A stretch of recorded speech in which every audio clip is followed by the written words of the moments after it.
उमेदा राम जी का तो मैं अब लूंगा ना नाम, वो वरना सबसे पहले लेते ही तो वो हनुमान जी वैसे ही नाराज हो जाएंगे। तो यार बहुत बड़ा के डोटासरा उमेदा राम जी से भाषण दिलाता है, तो उनको तकलीफ इसलिए भी नहीं होनी चाहिए। तो हम तो इंडिया गठबंधन है, वो भी हमारे हैं, ये भी हमारे हैं और हम भी उनके हैं, तो किसी को तकलीफ होनी ही नहीं चाहिए। इंडिया गठबंधन मजबूत गठबंधन है, तो उसके हमारे कांग्रेस के बाड़मेर के सांसद है उमेदा राम जी। ये लिखने वाले की गलती है, मेरी थोड़ी है भाई साहब। मेरे को तो जनता दिख जाए, ये माइक आ जाए, छूने वाला हो, फिर डोटासरा तो दूसरी तरफ देखता ही नहीं है। जो लिख के दे दिया वो नाम मैंने बोल दी, किसी का रह गया हो तो मैं माफी चाहता हूँ। आज कांग्रेस ने बड़ी जो है रैली की है, संविधान बचाओ का नाम दिया। कांग्रेस के कई बड़े दिग्गज नेता आए हैं, लगातार पूरे कांग्रेस में दिग्गज है कौन रहता, राजस्थान में कौन बचा तो नहीं बचा। 2,500 की भीड़ अपने नाम तो कोई कर नहीं सकता, कहाँ दिग्गज नेता। ये तो ऐसे ही लेके घूम रहे। संविधान गया कहाँ जो बचा रहे, मेरे तो ये समझ में नहीं आ रही कि संविधान बचाओ। संविधान तो बचा हुआ ही है। कांग्रेस ने संविधान की धज्जियां नहीं उड़ाई 5 साल। आरपीएससी का क्या हाल किया, कितने पेपर लीक हुए, एसआई भर्ती में क्या हुआ, किस तरह बजरी के ठेके दिए गए उसी व्यक्ति को जिसने कितनी बजरी खोदी होगी राजस्थान के अंदर। उस समय संविधान कहाँ गया था? गहलोत साहब उस समय संविधान नहीं था। अभी एक मंच पे घूम रहे सचिन पायलट सरकार ग्रहण नहीं करते माने सर। अब एकता कैसे हुई इनकी? हो सकती है कभी एकता? हो ही नहीं सकती। कांग्रेस को भी सत्ता चाहिए और भारतीय जनता पार्टी भी सत्ता में रहना चाहती है।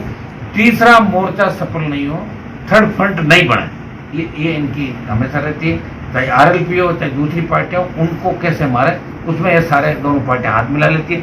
अथाक पैसा इनके पास, और पैसे के दम पे ये अपने आप को जिंदा करके बैठे। बाकी राजस्थान का नौजवान बदलाव चाहता है। इस बार बहुत अच्छे परिणाम राजस्थान में आएंगे। पंचायत चुनाव के अंदर कांग्रेस का भी दिमाग ठीक करते हैं राजस्थान। सर, सभा के अंदर आपका भी जिक्र हुआ है, उमेदराम बेनीवाल का जब नाम लिया गया तो कहे कि वो नाराज हो गए क्योंकि उनकी पार्टी से हमने लेके आ गए। गोविंद सिंह डोटासरा ने इस तरह की बात की। और आपको अपने ही गठबंधन का सदस्य बताया कि आप उस गठबंधन से अभी भी जुड़े हैं?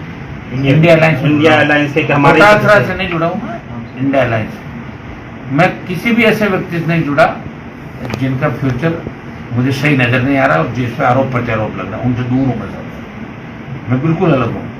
जिस पर न आरोप लगा न प्रत्यारोप, जो सही दिशा के अंदर चल रहा है, जो एक नायक की भूमिका के अंदर आपने फिल्म देखी थी ना, एक जो क्रांति राजस्थान के अंदर लेकर आए, जिसने थर्ड पार्टी बना के राजस्थान के जवान का सम्मान देश में बढ़ाया।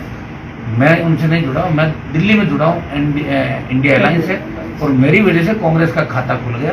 और कांग्रेस ने उसके बाद भजन लाल जी के यहाँ कांग्रेस को जाके बेचा और 4 जगह कांग्रेस की जमानत। और अभी जो घूम रहे हैं, इनको घूमने से कोई, इनमें ज्यादातर को मैं हरा दूंगा वैसे विधानसभा चुनाव, फायदा नहीं घूमने का कोई। वो तो कह रहे हैं जब बनेगा ना, जब कोई जीतेगा।